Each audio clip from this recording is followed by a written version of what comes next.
नमस्कार, आज की बात में आपका स्वागत है। शुरुआत करते हैं इस वक्त की बड़ी खबर से। और बड़ी खबर यह कि अब से कुछ देर पहले प्रधानमंत्री नरेंद्र मोदी ने पूरी दुनिया को एक बड़ा इंपॉर्टेंट मैसेज दिया है। नरेंद्र मोदी ने यूनाइटेड नेशंस को एड्रेस किया। ये दुनिया का सबसे बड़ा मंच है जहां हेड ऑफ द स्टेट्स को एड्रेस करते हुए प्रधानमंत्री मोदी ने बहुत सारी बातें कही, बड़ी बातें कही और साफ साफ कही। नरेंद्र मोदी ने सबका साथ सबका विकास की बात की, दुनिया के सबसे बड़े health protection programme Ayushman Bharat की बात की, जनधन खातों की बात की, दुनिया को बताया कि 6 साल में 40 करोड़ बैंक खाते खोले गए हैं। दुनिया को बताया कि भारत ने कितनी बड़ी संख्या में टॉयलेट बनाए हैं और यह भी कि 2022 तक हर भारतीय के घर पर हर भारतीय का घर होगा, उसके सिर पे छत होगी। नरेंद्र मोदी ने आज कोरोना से जंग की बात भी की, दुनिया को चेतावनी दी, यह बताया कि कोरोना से जंग में भारत का रिकवरी रेट कितना अच्छा है, दुनिया में सबसे अच्छा। नरेंद्र मोदी ने बताया कि भारत में कोरोना से जंग को पीपल्स मूवमेंट, जन आंदोलन बना दिया गया, इसीलिए हम कोरोना में रिकवरी रेट को दुनिया में सबसे बेहतर रख पाए। प्रधानमंत्री मोदी ने कहा कि कोरोना से जंग में भारत ने कई देशों की मदद की है, उन्हें रास्ता दिखाया है। Ayushman Bharat scheme is the world's largest health protection program, covering 500 million individuals. In the fight against COVID, our grassroots health system is helping India ensure one of the best recovery rates in the world. We are also on track to remove TB by 2025. Other developing countries can learn from the scale and success of India's development programs. और इसके बाद प्रधानमंत्री मोदी ने कहा कि corona के खिलाफ लड़ाई में भारत ने कैसे एक मूवमेंट शुरू कर दिया, जन आंदोलन बना दिया। बहुत बड़ा देश है, लोगों को इन्वॉल्व किया। कोरोना का खतरा बड़ा है, यह सब देशों के लिए मुश्किल की घड़ी है। और प्रधानमंत्री मोदी ने बताया कि भारत कैसे लगातार दूसरे देशों की मदद कर रहा है। We have always prided ourselves as the first responder in our region, a friend in need, be it earthquakes, cyclones, Ebola crises, or any other natural or man-made crisis. India has responded with speed and solidarity. In our joint fight against COVID, we have extended medical and other assistance to over 150 countries. We also helped create a SARC COVID emergency fund in our neighborhood. Excellencies, the COVID-19 pandemic has severely tested the resilience of all nations. In India, we have tried to make the fight against the pandemic a people's movement by combining the efforts of government and civil society. We have given the highest priority to reach benefits to poor households. We have announced a package of more than $300 billion. It will bring the economy back on track, build modern infrastructure, and put in place a technology-driven system. We have put forward a vision of Atmanirbhar Bharat, a self-reliant and resilient India integrated with the global economy. आज नरेंद्र मोदी ने जो कहा, दुनिया को जो बताया, उसे समझने की जरूरत है, उस पर गर्व करने की जरूरत है। नरेंद्र मोदी का मूल मंत्र है दुनिया को यह बताना कि भारत अब बदल गया है। अब यहां तेजी से काम होते हैं, यहां भी जन कल्याण की, वेलफेयर की ऐसी स्कीम्स लागू होती हैं जिनसे दुनिया के दूसरे मुल्क सीख सकते हैं। दुनिया को मोदी का मैसेज बड़ा क्लियर है, भारत जो करता है उससे पूरा वर्ल्ड सीख सकता है। और मैं मानता हूं ये एक बड़ा बदलाव है, ये भारत की सोच का बदलाव है जो नरेंद्र मोदी ने इंट्रोड्यूस किया है। पिछले कई साल तक भारत याचक था। कभी हम अमेरिका के सामने हाथ फैलाते थे तो कभी रशिया से मदद मांगते थे। खासतौर पर हेल्थ सेक्टर में हम बार बार पश्चिमी देशों की तरफ देखते थे। पहली बार यह हुआ कि भारत ने अमेरिका को दवाइयां दी, अमेरिका ने भारत से मदद मांगी। इसीलिए मैं कहता हूं कि नरेंद्र मोदी ने इस सोच को बदला है। आज भारत दुनिया में किसी से कम नहीं है, यह दुनिया को बताया है। और आज मोदी ने यूनाइटेड नेशंस के जरिए दुनिया को यही बताने की कोशिश की कि भारत अब दुनिया के दूसरे देशों की मदद कर सकता है। भारत दुनिया के दूसरे देशों को रास्ता दिखा सकता है और उसमें दुनिया के बड़े बड़े मुल्क शामिल हैं। और खास तौर पर आज प्रधानमंत्री मोदी ने अपने एड्रेस में कोरोना से जंग को लेकर दुनिया को चेतावनी दी, दुनिया को बताया कि इससे लड़ने का रास्ता भी भारत दिखा सकता है, भारत बता सकता है। लोग सोच रहे थे वो कहीं अपने भाषण में चीन का जिक्र करेंगे, क्योंकि आजकल पूरी दुनिया चीन का जिक्र करती है, पूरी दुनिया जानती है कि कोरोना का वायरस कहां से आया। डोनाल्ड ट्रंप इसे चाइनीज वायरस कहते हैं। पूरी दुनिया चीन से नाराज है। लेकिन भारत की चाइना से लड़ाई कोरोना के अलावा एक और फ्रंट पर है, लाइन ऑफ एक्चुअल कंट्रोल पर। चीन के साथ हमारी सेना का टकराव अभी भी जारी है। चाइनीज पीएलए गलवान, घोघरा और हॉट स्प्रिंग के फ्रिक्शन पॉइंट से पीछे जरूर हटी है, लेकिन इस वक्त भी दोनों देशों के बीच टॉकिंग पॉइंट लद्दाख का पैगोंग सो इलाका है। और नोट करने वाली बात यह कि आज इसी स्ट्रेटेजी लोकेशन पर, इसी पैगोंग सो इलाके में भारत के रक्षा मंत्री राजनाथ सिंह पहुंचे, जवानों का हौसला बढ़ाने, उनके साहस को बुलंदी पर पहुंचाने।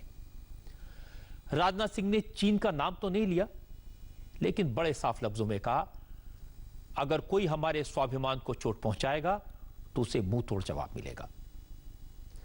दुनिया की कोई ताकत हमारी एक इंच जमीन पर भी कब्जा नहीं कर सकती।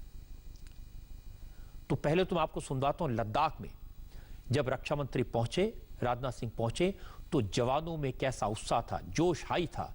उन्होंने जो उद्घोष किए, आज पूरे लद्दाख में एक बार फिर भारत माता की जय के नारे गूंजे।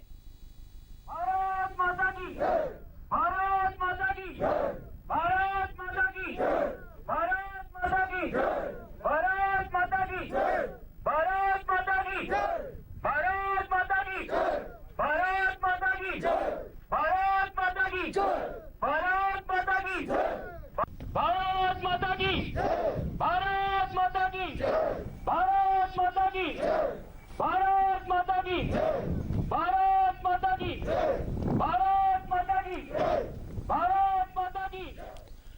ये बदले हुए भारत की शक्ति की गूंज है जो आज लद्दाख की वादियों में सुनाई थी। डिफेंस मिनिस्टर 12,000 फीट की ऊंचाई पर पहुंच गए, स्टॉकना फॉरवर्ड पोस्ट पर गए। चीन और उसकी सेना पर हम जरा भी भरोसा नहीं कर सकते।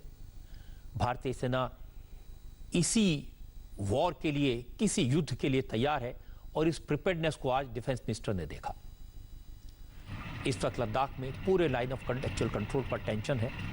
भारत ने लद्दाख में चुशूल से लेकर सबसे ऊंची पोस्ट दौलत बेग उल्डी सेक्टर तक एडिशनल ट्रूप्स डिप्लॉय किए हुए हैं। हमारे 45,000 से ज्यादा जवान इस वक्त लद्दाख की अलग अलग पोस्ट पर तैनात हैं, और इसके साथ साथ हर फॉरवर्ड लोकेशन पर बीएमपी, इन्फेंट्री कॉम्बैट व्हीकल्स और टैंक्स भी तैनात हैं। बीएमपी में एक साथ 10 जवान दुश्मन पर धावा बोलने के लिए तैयार रहते हैं। इसमें एंटी टैंक गाइडेड मिसाइल और एंटी एयरक्राफ्ट गन भी लगी हुई है। खास बात यह है कि ये जमीन के अलावा पानी में भी आसानी से 5 फीट तक फ्लोट कर सकता है। इसके मिलिट्री ड्रिल में लद्दाख स्काउट के जवानों ने चारों तरफ से घेराबंदी कर ली, और फिर गेम चेंजर के तौर पर भारतीय सेना के अजय और भीष्म टैंकों ने अपना जौहर दिखाया। T-90 यानी भीष्म टैंक्स लगातार मिलिट्री ड्रिल्स में पार्टिसिपेट कर रहे हैं, और यह भारत का मेन वॉर टैंक है। इसका आर्मर प्रोटेक्शन चाइनीज टैंक के मुकाबले शानदार है, और हमारा भीष्म किसी भी बायोलॉजिकल और केमिकल वेपन से निपटने की ताकत रखता है। 60 सेकंड के अंदर 8 गोले दाग सकता है। इस टैंक में 125 mm की मेन गन लगी है। इसके अलावा 6 किलोमीटर तक मिसाइल लॉन्च की जा सकती है। दिन हो या रात, यह टैंक किसी वक्त दुश्मन के हमले का माकूल जवाब देने का मादा रखता है। अगर दुश्मन की तरफ से मिसाइल अटैक होता है तो उसे रोकने का प्रोटेक्शन भी मौजूद है। T-90 टैंक में 1000 हॉर्स पावर का इंजन है और एक बार में 550 किलोमीटर की दूरी तय कर सकता है। ये तस्वीरें मैं आपको इसलिए दिखा रहा हूं ताकि आपको गर्व हो अपनी सेना पर, आपका माथा ऊंचा हो अपनी सेना की ताकत देखकर और दुश्मन का दिल दहले इस ताकत को देखकर। आज मिलिट्री डील हुई और जिस वक्त लद्दाख स्काउट जमीन पर अपना दम दिखा रहे थे, उसी वक्त आसमान में अटैक हेलीकॉप्टर्स ने भी अपना शौर्य दिखाया है। लद्दाख में हमारी एयरफोर्स ने अपाचे हेलीकॉप्टर Mi-17 हेलीकॉप्टर्स को पोजीशन किया हुआ है। ड्रिल के दौरान इन सभी अटैक हेलीकॉप्टर्स ने उड़ान भरी। अपाचे ने फ्रंट से लीड किया। इस हेलीकॉप्टर का डिजाइन ऐसा है कि रडार से पकड़ना भी मुश्किल है। इसकी ऑपरेशन रेंज 476 किलोमीटर है। सोचिए, ऐसा हेलीकॉप्टर है जो 1 मिनट में एक साथ 128 टारगेट्स को एंगेज कर सकता है, अचूक निशाना लगा सकता है। अपाचे के साथ भारतीय सेना का रुद्र हेलीकॉप्टर भी वॉर एक्सरसाइज में आज मौजूद था। आज इस पूरी वॉर एक्सरसाइज के बारे में हमारे डिफेंस एडिटर मनीष प्रसाद ने डिटेल्स में मुझे बताया। उनका कहना है कि जिस वक्त राजनाथ सिंह ड्रिल को देख रहे थे, उसी दौरान 25,000 फीट की ऊंचाई पर military transport aircraft C-130J super Hercules भी नजर आए और इसी एयरक्राफ्ट के अंदर स्पेशल फोर्स के पैरा कमांडोज थे जिन्होंने छलांग लगाई और इनके साथ 16 किलो का बैटल लोड हेलमेट था और ऑटोमेटिक वेपन के तौर पर स्नाइपर राफिल थी। मनीष ने बताया कि पैरा कमांडोज के हाथ में फिनलैंड से खरीदी गई साको TRG-42 स्नाइपर राइफल थी और यह .338 mm की राइफल है और इसकी रेंज 1200 मीटर है। पिछले साल हमारे कमांडोज के लिए AC-32 राइफल्स खरीदी गई थी। इनमें इनबिल्ट कंप्यूटर और ऑटोमेटिक कोर्स मौजूद है। वैसे हरक्यूलिस के अलावा Mi-17 हेलीकॉप्टर से भी पैरा कमांडो नीचे उतरे और फिर फौज के इन्फेंट्री कॉम्बैट व्हीकल भी अटैक मोड में आ गए। कमाल का नजारा था। इन पैरा कमांडोज के पास हाई अल्टीट्यूड वॉरफेयर किट के तौर पर जो हेलमेट था, उसमें ऑक्सीजन मास्क एंड सिस्टम भी मौजूद था। क्योंकि ऊंचाई वाले इलाकों में ऑक्सीजन कम होती है, इसलिए इन जरूरतों को ध्यान में रखा गया है। तैयारियां पूरी हैं। मनीष ने बताया कि जवानों ने मैकेनाइज्ड फॉर्मेशन में इस पूरी ड्रिल को अंजाम दिया। इसे future regiment in today's army कहा जाता है। हालांकि आज जिस तस्वीर की सबसे ज्यादा चर्चा हुई वो थी राजनाथ सिंह के हाथ में मशीन गन। हमारे संवाददाता ने बताया कि ये पीका मशीन गन है और हमारे पैरा कमांडोज इसका इस्तेमाल करते हैं। बड़ी बात है कि ये मशीन गन लंबी दूरी तक दुश्मन को आसानी से ढेर कर सकती है। इसकी इफेक्टिव फायरिंग रेंज 1000 से लेकर 1500 मीटर तक है, जबकि मैक्सिमम फायरिंग रेंज 3800 से 4000 मीटर तक है।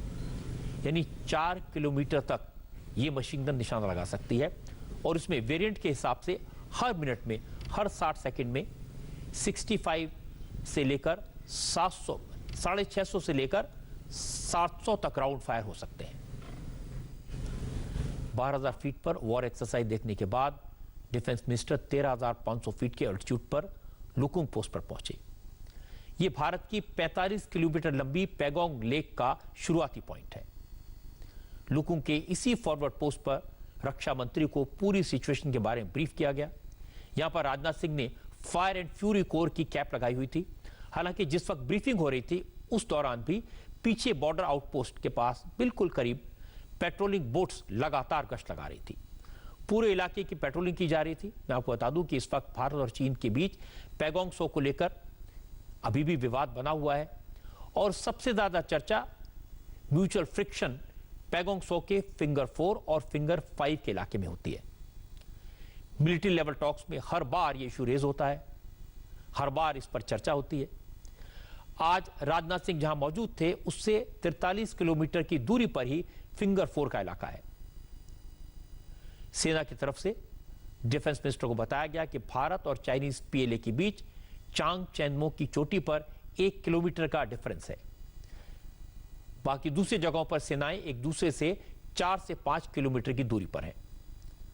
मतलब साफ है, पैंगोंग त्सो और डेप्सांग इलाके में भारत और चीन के बीच अभी भी टकराव जारी है। लगातार बातचीत के जरिए इश्यूज को रिजॉल्व करने की कोशिश की जा रही है। राजनाथ सिंह ने कहा कि बातचीत से मामला हल होना चाहिए, शांति से हल होना चाहिए, लेकिन इतना समझ लेना चाहिए कि भारत की 1 इंच जमीन भी कोई छू नहीं सकता। जो कुछ अब तक की प्रगति हुई है बातचीत की, मामला हल होना चाहिए।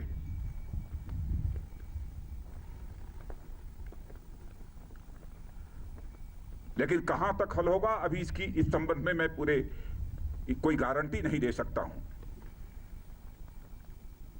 लेकिन मैं इतना यकीन दिलाना चाहता हूं कि भारत की 1 इंच जमीन को भी दुनिया की कोई ताकत छू नहीं सकती है, उस पर कब्जा नहीं कर सकती।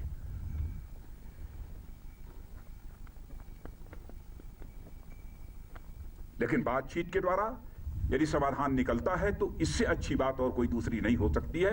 वह सिलसिला चल रहा है, मिलिट्री लेवल पर भी बातचीत चल रही है, डिप्लोमेटिक बातचीत भी चल रही है।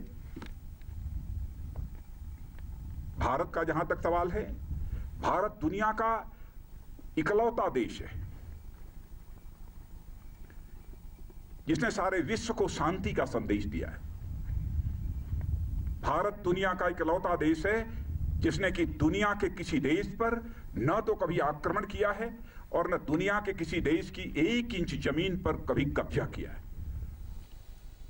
और मैं आपको अंदर की एक बात बता दूं, डिफेंस मिनिस्टर राजनाथ सिंह को आज गलवान वैली के फ्लैश पॉइंट्स की जानकारी दी गई।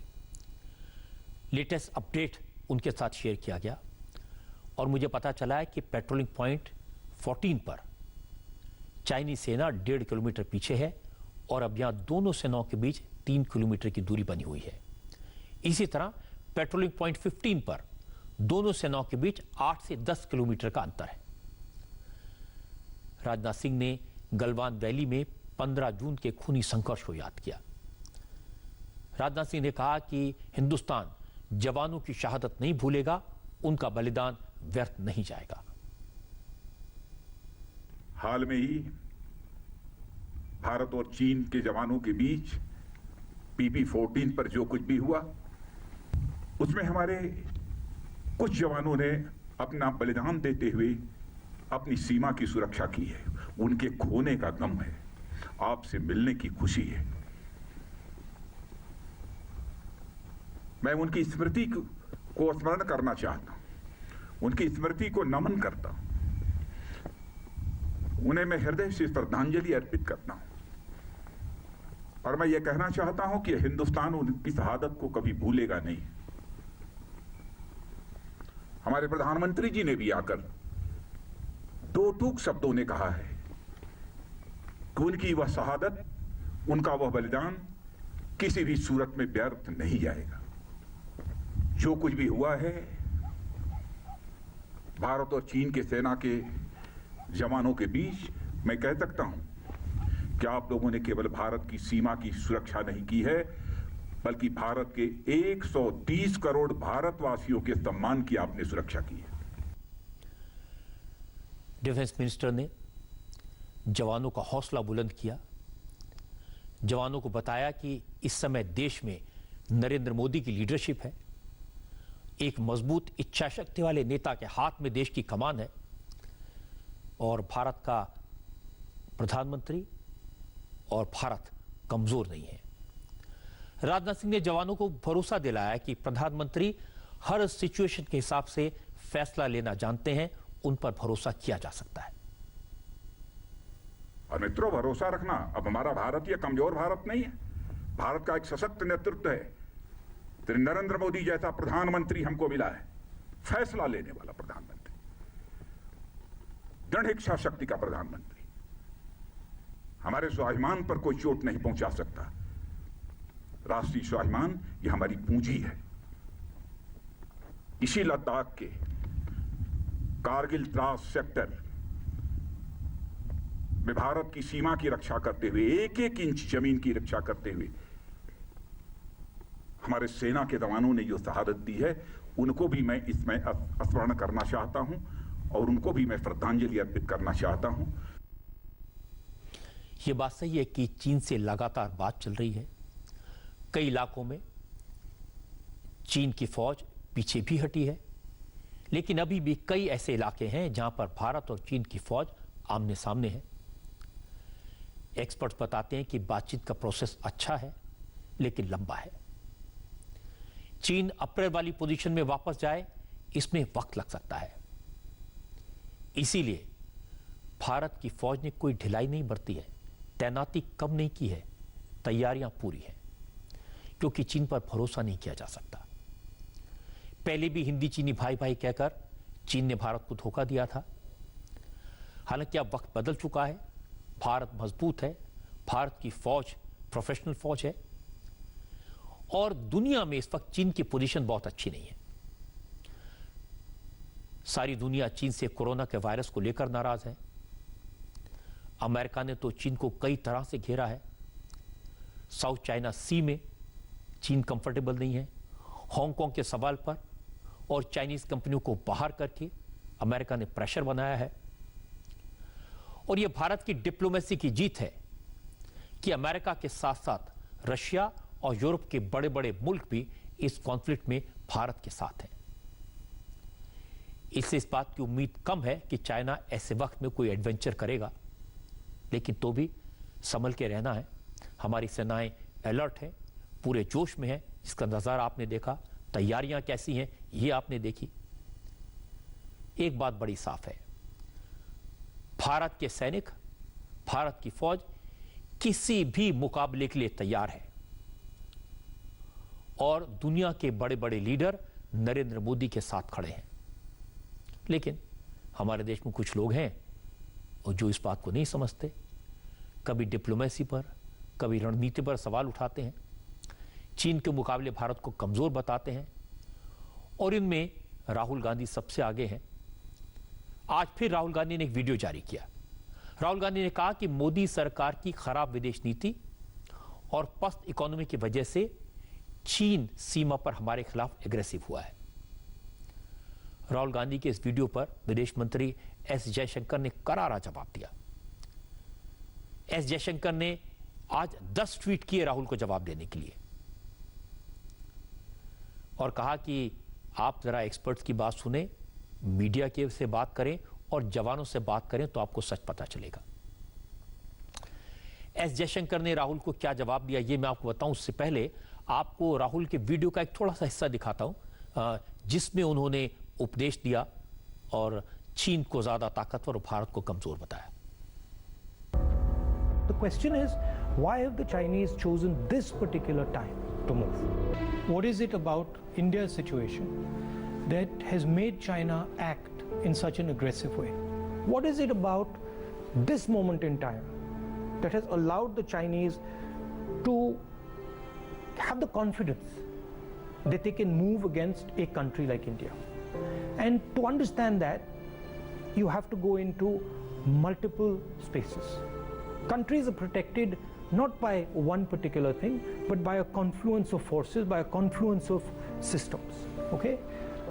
So a country is protected by its foreign relationships, it is protected by its neighborhood, it is protected by its economy, it is protected by the feeling that its people have, the vision that its people have. And what has happened over the last 6 years, that on all those areas, India has been disturbed and disrupted. अब राहुल गांधी की बात सुनकर लगता है कि हम तो बुरी हालत में हैं, विदेश नीति भी खराब है, अर्थव्यवस्था भी खराब है, पूरी दुनिया हमारे पीछे पड़ी है। शायद इसीलिए आज विदेश मंत्री को जवाब देना पड़ा। पहले ट्वीट में एस जयशंकर ने लिखा, राहुल गांधी ने विदेश नीति पर कुछ सवाल उठाए हैं जिसके जवाब यहां हैं। हमारी भागीदारी मजबूत है। अमेरिका, रूस, यूरोप और जापान के साथ नियमित अनौपचारिक मीटिंग्स हो रही हैं। भारत ने चीन के साथ राजनीतिक रूप से भी संवाद रखा है। एक्सपर्ट से पूछ लें। इसके बाद विदेश मंत्री ने कहा कि हम अपने मन की बात अब ज्यादा खुलकर करते हैं।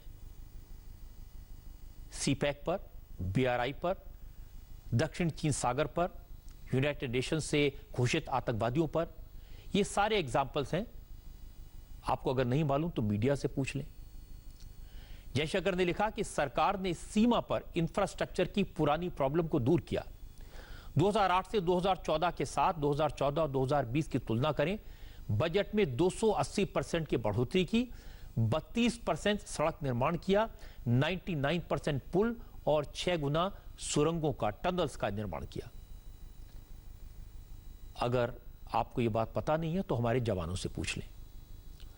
और फिर जयशंकर ने लिखा, पाकिस्तान, जिसका जिक्र आपने नहीं किया, निश्चित रूप से एक तरफ बालाकोट और उरी के बीच का अंतर नोट करता है और दूसरी तरफ शर्म शेख, हवाना और 26/11 पर जो रिस्पॉन्स था उसके बारे में आप अपने आप से पूछें।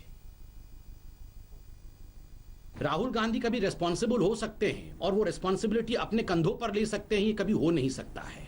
हमने पहले भी देखा है कि बड़े बड़े नेताओं ने क्यों कांग्रेस छोड़ा है। उन्होंने इसलिए छोड़ा है क्योंकि राहुल गांधी कभी भी कांग्रेस को सही दिशा में नहीं लेके जा पाए।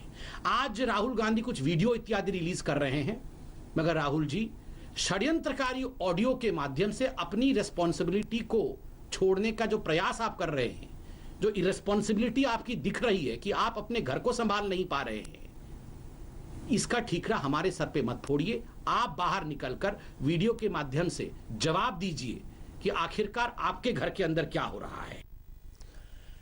लेकिन मजे की बात है कि आज चर्चा इस बात पर नहीं हुई कि राहुल गांधी ने अपनी वीडियो में क्या कहा, क्योंकि इसमें कोई नई बात नहीं थी। वो हर थोड़े दिन में ऐसे ही सवाल पूछते हैं, नरेंद्र मोदी को लेकर, उनकी नीतियों को लेकर ऐसी ही बातें करते हैं। आज चर्चा इस बात की हुई कि राहुल गांधी के बाल 7 दिन में इतनी तेजी से कैसे बढ़ गए। आप अपनी टीवी स्क्रीन पर राहुल गांधी के 2 वीडियो देख सकते हैं। इनमें से एक वीडियो राहुल ने 10 जुलाई को ट्वीट किया था, जबकि दूसरा आज यानी 17 जुलाई को। अब लोगों ने ट्विटर पर, सोशल मीडिया पर, व्हाट्सएप पर सवाल पूछे, 10 जुलाई को राहुल के बाल इतने छोटे थे तो 7 दिन में बाल इतने बड़े कैसे हो गए। लोगों ने पूछा 7 दिन में ऐसा कैसे हो सकता है। किसने कहा अगर ये वीडियो पुराना तो नहीं है, अगर पुराना नहीं है तो राहुल कौन सा शैम्पू लगाते हैं जिससे बाल इतनी जल्दी बढ़ जाते हैं। एक यूजर ने पूछा कि राहुल क्या खाते हैं। किसने कहा राहुल गांधी ने किसी चाइनीज ऐप से एडिटिंग करके अपने बाल तो नहीं बढ़ा दिए। तो तरह तरह के मजाक इसको लेकर हुए। राजस्थान में कांग्रेस के 2 बड़े नेताओं की आपसी लड़ाई काफी सीरियस होती जा रही है और अब इसमें बीजेपी को भी घसीट लिया गया। अशोक गहलोत और सचिन पायलट एक दूसरे को किनारे लगाने के लिए पूरा जोर लगा रहे हैं। आज 2 बड़े डेवलपमेंट हुए। एक तो सचिन पायलट और उनके साथ के 18 विधायकों को कांग्रेस जो नोटिस दिया था, उनकी मेंबरशिप पर जो सवाल उठाए थे, उस पर आज हाईकोर्ट ने रोक लगा दी। अब कम से कम 4 दिन तक अशोक गहलोत, सचिन पायलट और बगावत करने वाले एमएलए के खिलाफ कोई एक्शन नहीं ले सकेंगे। दूसरा डेवलपमेंट यह हुआ कि कांग्रेस ने कुछ ऑडियो टेप जारी किए। इन टेप्स के जरिए यह साबित करने की कोशिश की गई है कि सचिन पायलट बीजेपी से मिले हुए हैं और बीजेपी के नेताओं के साथ मिलकर उन्होंने कांग्रेस के विधायकों को खरीदने की कोशिश की थी। सुबह टेप आए और शाम को राजस्थान की पुलिस इनकी जांच के लिए हरियाणा पहुंच गई। हरियाणा के मानेसर में एक 5 स्टार होटल में, जहां सचिन पायलट के समर्थक एमएलए ठहरे हुए हैं। राजस्थान की पुलिस इन एमएलए से पूछताछ करना चाहती है जिनकी आवाज में टेप होने का इल्जाम है। मजे की बात यह कि एक टेप में बीजेपी के लीडर और केंद्र सरकार में मंत्री गजेंद्र सिंह शेखावत की आवाज होने का भी दावा किया गया है। हालांकि गजेंद्र सिंह शेखावत ने इन आरोपों को सिरे से खारिज किया है। शेखावत ने ऑडियो टेप को फर्जी बताया है। उन्होंने कहा यह उनकी आवाज नहीं है। शेखावत ने कहा वो किसी भी जांच का सामना करने के लिए तैयार है। ऑडियो टेप में उनकी आवाज नहीं है। इस टेप में शेखावत किसी संजय जैन से बात करते हुए सुनाई दे रहे हैं। लेकिन उन्होंने कहा कि ये संजय जैन तो कई है, किसकी बात हो रही है, क्या बात हो रही है, पता नहीं। हेलो जी भाई। हाँ भाई। हाँ so he is going on saying that those people, हमारे साथी जो दिल्ली में बैठे हैं, हाँ वो पैसा ले चुके हैं हाँ और पहली किस्त पहुंच चुकी है श्रीनगर। बोल ठीक है, let's not comment on that. Yes, so when do you see you tomorrow? Yeah I'll see you early morning by 8. नहीं नहीं, What आप time आराम will से आओ, be? अच्छा, आराम से आओ आप 11 बजे तक। मैं आपको मिलता हूँ। आप कितने बजे उठ जाते हैं? मेरे को एक और काम भी है दिल्ली में। अच्छा, आपको 8 या 9 बजे मिल लेता हूँ, फिर मेरा हाँ। काम निपटा के जब आप बोलोगे कर लेंगे, फिर ठीक है, फोन पे कम। चलो ठीक। Okay, but Bye. What I am saying is that now we moving legally. हाँ ठीक है। आपका एक्शन तो डिसाइड हो गया ना? You are sticking with them, right? या व्हाट एल्स? हाँ ठीक है। चाइना का कुछ फोन नहीं आया वापस? नहीं आया, मैंने ठीक है। किया उसको। ठीक है ठीक है, I told him give me time to leave. चलो ठीक है, थैंक यू। Come on. जाहिर है कि राजस्थान की सरकार इन नेताओं के फोन को टैप करा रही थी, क्योंकि दूसरा ऑडियो टेप आया। इस टेप में कांग्रेस ने आरोप लगाया कि ये कांग्रेस के विधायक भंवरलाल शर्मा, जो अब अशोक गहलोत का साथ छोड़ चुके हैं और सचिन पायलट के साथ हैं, और मीडिएटर संजय जैन के बीच बात हो रही है। बात करने वाले लोग किसी डील के बारे में बात कर रहे हैं। ये टेप भी आप सुनिए। हेलो। हाँ ठीक है साहब, बढ़िया हो, सारी बातचीत हुई एकदम खुल गया, अब कोई शंका को नहीं। सरकार तो रहने को नहीं, सारी बर्खास्त करनी पड़ी। हाँ बात तो ठीक है, बाकी आप जो एक बार ये सारी संख्या बल और उसे हमने आज ही शुरू जो प्रोग्राम किए हैं वो बता दिया आप। हाँ ठीक है। जो बात तुरंत है की व्यवस्था मैं आपने कह दिया, मेरे जी में आदरी और बनकी दरी। ठीक है। और अभी साहब नवी ने कह दिया भी बात सचिन जी की तरफ हूँ, लिस्ट को नहीं आवे दुनिया है। और बाकी बात बढ़िया होगी कहती मैं सारी बात है कि गोपनीय रहेगी, सिर्फ ठेकियां जब अपनी हमें करवा अमाउंट की बात होगी नहीं। हाँ थाना बात कल कह दियो, बात एकदम सही है। ठीक है। थारी वरिष्ठता को और थारो आपने पूरा देखो वो ख्याल पूरा चिंता मत करो। हाँ सो वरिष्ठ में हूँ 7 बार को। हाँ बस कोई चिंता मत करो, सब बात थारी फोन पर मैं बात भी होगी सब। ठीक है ठीक। बस हम तो एक चेतन टूटी और वो प्रयास और कर लो, बलवान पुनिया रो। नहीं चेतन टूटी भी आ सी, बलवान पुनिया भी आ चुका है, इस पास जाओ बेटो भी आ जाओ है। बहुत ही बढ़िया हो जाओ फिर तो। हाँ बस संख्या ठीक लाग रहा हमें। ठीक है ठीक। ऑडियो टेप में जिस कांग्रेस के नेता की आवाज का दावा किया जा रहा है, उनका नाम भंवरलाल शर्मा है। आरोप के बाद भंवरलाल शर्मा ने कहा ऑडियो टेप फर्जी है। भंवरलाल शर्मा ने कहा कि मुख्यमंत्री अशोक गहलोत के ओएसडी फर्जी ऑडियो बनाकर विधायकों पर प्रेशर बना रहे हैं। मेरा जो ऑडियो है जो वायरल हुआ है वो कतई फर्जी है, और मुख्यमंत्री का ओएसडी लोकेश शर्मा जगह जगह से एमएलए को दबाव में लेने के लिए अब मुख्यमंत्री की हताशा में है, तो ये फर्जी ऑडियो तैयार करा के जगह जगह एमएलए के पास भेजता है, एमएलए से फर्जी ऑडियो तैयार करवाते हैं। ये न मेरी की आवाज़ है न मेरी की वार्ता हुई, ये टोटली फर्जी है। लेकिन आज दिन भर इन ऑडियो टेप्स की चर्चा रही, सिर्फ राजस्थान में नहीं, दिल्ली में भी। अशोक गहलोत से लेकर और कांग्रेस के जो बाकी नेता हैं वो बार बार इन ऑडियो टेप्स का लिंक बीजेपी से बता रहे हैं। तो बीजेपी की तरफ से संबित पात्रा ने पलटवार किया। संबित पात्रा ने जवाब दिया कि ये कांग्रेस द्वारा मैन्युफैक्चर्ड टेप हैं। कांग्रेस फर्जी टेप से लोगों का ध्यान अपनी अंदरूनी लड़ाई से भटकाने के लिए कर रही है। भारतीय जनता पार्टी इन बेबुनियाद आरोपों को जो कांग्रेस पार्टी लगा रही है उनको सिरे से खारिज करती है। दरअसल ये अपने जो झेप है, अपना जो फ्रस्ट्रेशन है कांग्रेस पार्टी का, उनका घर चल नहीं रहा है, उसका ठीकरा वो हमारे सर पे फोड़ना चाहते हैं। आप एक मैन्युफैक्चर्ड ऑडियो के माध्यम से ये जो बर्तनों की आवाज है उसको दबाने की कोशिश कर रहे हैं। आपके घर के बर्तनों की आवाज बाकी जगह ना पहुंचे, दुनिया उन आवाजों को ना सुन ले, इसलिए आप एक मैन्युफैक्चर्ड ऑडियो के षड्यंत्र के माध्यम से ये जो पूरी रचना कर रहे हैं। अंग्रेजी में कहावत है, empty vessels make much noise. जो बर्तन खाली होते हैं उन बर्तनों में आवाज होती है। वैसे ये बिल्कुल अतिशयोक्ति नहीं होगा कि आज जो कांग्रेस के सबसे प्रमुख बर्तन है, मैं आप ही की भाषा में कह रहा हूं, वो पूरी तरह से खाली है। ना तो उसमें लीडरशिप है, ना तो उसमें दिशा है, ना तो उसमें नीति है, और ना ही कोई नियम या कोई डिसिप्लिन है आपकी पार्टी में। राजस्थान में अब लड़ाई सिर्फ कुर्सी की नहीं है। अशोक गहलोत और सचिन पायलट अपने अपने अस्तित्व की लड़ाई लड़ रहे हैं।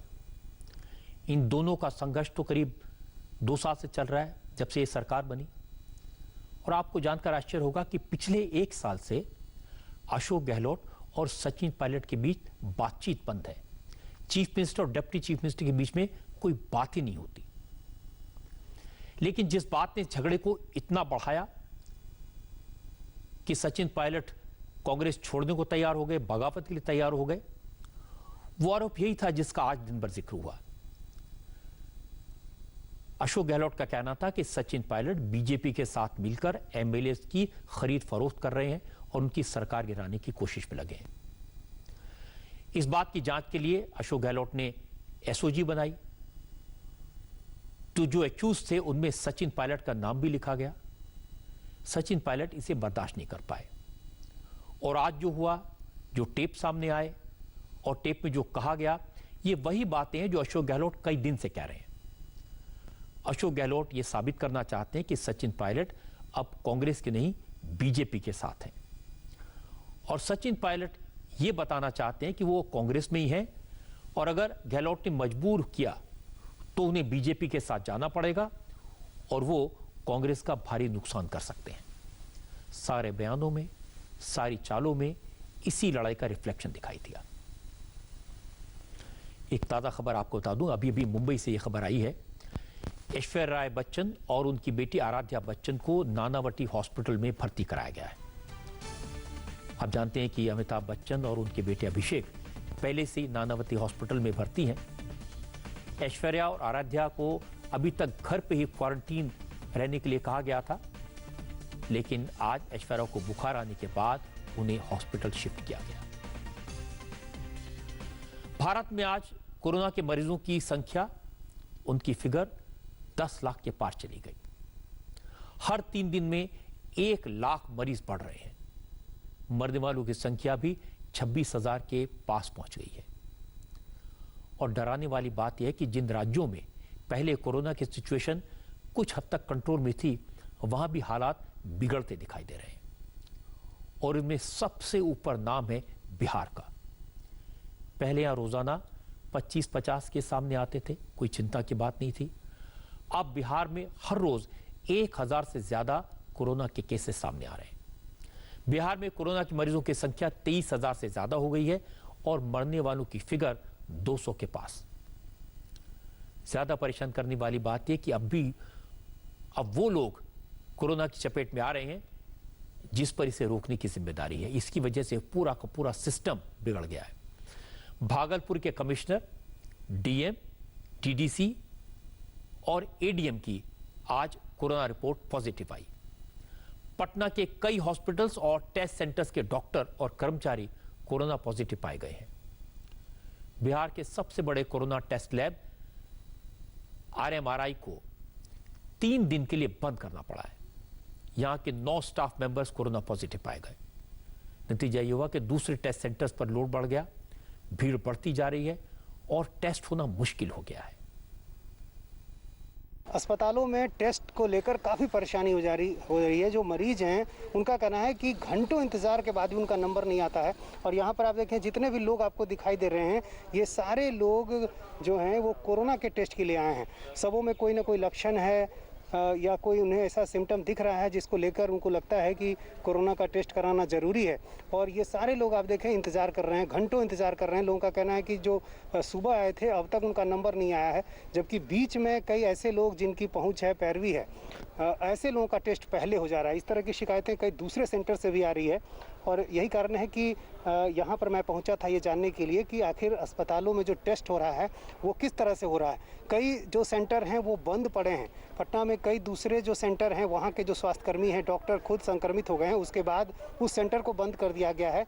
पटना का जो RMRI सेंटर है, जो कि सबसे बड़ा सेंटर है, जहाँ 2000 से भी ज़्यादा सैंपल हर दिन पहुँचते हैं बिहार के 13 ज़िलों से, उसे भी 3 दिनों के लिए बंद कर दिया गया है क्योंकि वहाँ के 9 जो कर्मचारी हैं, जिनमें एक साइंटिस्ट भी हैं, वो संक्रमित हो गए हैं और इस वजह से वहाँ टेस्टिंग जो है रोक दी गई है। इसके अलावा पटना के गार्डिनर अस्पताल को भी बंद कर दिया गया है। वहाँ भी 3 मरीज संक्रमित मिल चुके हैं। माफ़ कीजिएगा, 3 जो स्वास्थ्यकर्मी हैं वो संक्रमित मिल चुके हैं और इस वजह से वहाँ भी 3 दिनों के लिए टेस्टिंग रोक दी गई है। और ऐसे में लोगों की मुश्किलें बढ़ रही हैं क्योंकि पटना में काफ़ी तेज़ी से कोरोना का जो ग्राफ है वो बढ़ रहा है।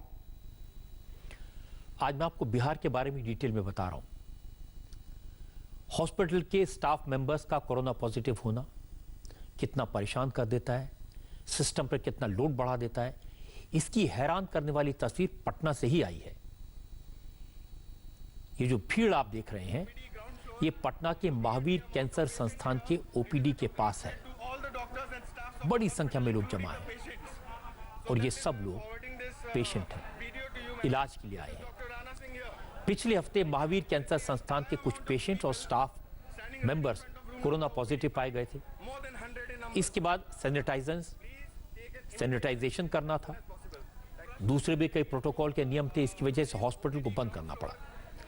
और परसों जब हॉस्पिटल सैनिटाइजेशन के बाद दोबारा खुला तो कैंसर पेशेंट की भीड़ लग गई। कैंसर पेशेंट्स को भी अपनी कीमोथेरेपी लगातार करानी होती है, जरूरी होती है। इसके अलावा पटना के जो ज्यादातर सरकारी हॉस्पिटल्स जिन्हें डेडिकेटेड कोविड हॉस्पिटल बना गया है, तो वहां जो मरीज अपना इलाज करा रहे थे कैंसर का, वो भी महावीर कैंसर इंस्टीट्यूट में आ गए और OPD के बाहर भीड़ लग गई। अचानक इतनी भीड़ देखकर हॉस्पिटल मैनेजमेंट को खबर दी गई। इलाज करने के बजाय, इंतजाम करने के बजाय हॉस्पिटल को फिर से बंद कर दिया गया। Ma'am, this is the amount of rush that we are getting at room number 5, OPD ground floor. Looking at the amount of patient here, it is a complete threat to all the doctors and staffs of the hospital, including the patients. So that is why I'm forwarding this video to you, ma'am. This is Dr. Rana Singh here. Thank you, ma'am. This is the entire amount of people standing right in front of room number OPD 5, more than 100 in numbers. Please take an immediate action as soon as possible. Thank you. Bihar से लगातार इस तरह की खबरें, इस तरह के videos आते हैं और कोरोना की जो रफ्तार बेकाबू हो रही है उससे केंद्र सरकार भी परेशान है। बिहार में कोरोना की सिचुएशन की स्टडी और उस पर कंट्रोल के तरीके खोजने के लिए सेंट्रल गवर्नमेंट ने 2 टीमें बनाई। हेल्थ मिनिस्ट्री की एक टीम पटना पहुंच चुकी है, एक और हाई लेवल टीम संडे को पटना जाएगी। बिहार में इस साल असेंबली के इलेक्शन है।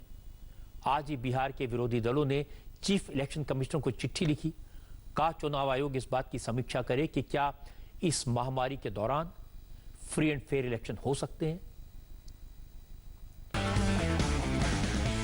और अब मैं आपको बताता हूं कि बिकरू गांव में गैंगस्टर विकास दुबे ने अपने साथियों के साथ मिलकर 8 पुलिस वालों की हत्या को कैसे अंजाम दिया था। आज पुलिस की टीम बिकरू गांव गई, वहां जाकर पूरे क्राइम सीन को रिक्रिएट किया। हमारी संवाददाता रुचि कुमार इस मौके पर मौजूद थी। उन्होंने बताया कि इस मामले की जांच कर रही SIT, पुलिस और फॉरेंसिक डिपार्टमेंट की टीम ने क्राइम सीन को रिक्रिएट किया। विकास दुबे के घर जाकर 2 जुलाई की रात हुए हत्याकांड के सबूत जुटाए। 5 पुलिस वाले विकास दुबे के घर पर शहीद हुए थे और DSP समेत 3 लोगों के शव बगल के घर से मिले थे। दोनों जगह क्राइम सीन को रिक्रिएट किया गया। इसके अलावा पुलिस की टीम वहां भी गई जहां पुलिस ने एनकाउंटर में विकास दुबे के मामा अतुल दुबे और प्रेम पांडे को मार गिराया था। विकास दुबे के गांव में पूरा सीन उस दिन का रिक्रिएट किया जा रहा है। देखिए छतों पे विकास दुबे के गुर्गे हैं, पोजीशन लिए हैं और नीचे पुलिस की पार्टी आती है और ऊपर से उनके ऊपर गोलियां चलना शुरू हो जाती हैं। पुलिस भागती है। डिप्टी एसपी यहाँ जो प्रेम प्रकाश जो विकास का मामा था उसके घर में जाता है, वहाँ उनको गोली लगती है। और यहाँ देखिए इस जगह पे 1 2 3 4 5 पुलिस वाले हैं जिनको यहाँ पे मारा गया था। वो सीन यहाँ दोबारा रिक्रिएट किया जा रहा है। ऊपर छतों में लगातार विकास के जो गुर्गे हैं वो पोजीशन लिए हुए हैं। ये प्रेम प्रकाश के घर का आंगन है जहां डिप्टी एसपी को मारा गया था गोलियों से। उसके बाद उनका पैर काट दिया गया था। तो यहाँ पे देखिए ये दीवार से वो बच के यहाँ पे भाग के आए थे इसके अंदर। और जो प्रेम प्रकाश का घर का सामने का बरामदा है, जैसा कि मनु बता रही है अपने ऑडियो में, 2 शव वहाँ पे पड़े थे। तो ये पूरी देखिए एफएसएल की टीम है यहाँ पर और देखा जा रहा है कि कैसे पुलिस वालों ने उस रात को अपनी जान बचाने की कोशिश की, लेकिन विकास के गुर्गे क्योंकि बहुत पहले से पोजीशन ले चुके थे, वो अलर्ट थे और उनका जो हमला हुआ उसमें 8 पुलिस वालों को अपनी जान से हाथ गंवाना पड़ा। असम की बात आपको बता दूं, असम में बाढ़ और लैंडस्लाइड की वजह से अब तक 97 लोगों की मौत हो चुकी है। 71 लोगों की जान बाढ़ की वजह से गई, जबकि 26 लोगों की मौत लैंडस्लाइड की वजह से हुई। असम डिजास्टर मैनेजमेंट अथॉरिटी के मुताबिक धेमाजी, लखीमपुर, सोनितपुर, बोंगईगांव, कोकराझार और धुबरी समेत 1 दर्जन जिलों में 40 लाख लोग बाढ़ से प्रभावित हुए हैं। करीब 9 लाख लोग अकेले धुबरी जिले में बाढ़ की मार झेल रहे हैं। इंसान ही नहीं बल्कि जानवरों को भी बाढ़ का कहर झेलना पड़ रहा है। काजीरंगा नेशनल पार्क में एक सींग वाले दुर्लभ गैंडे समेत 70 जानवरों की मौत हो गई।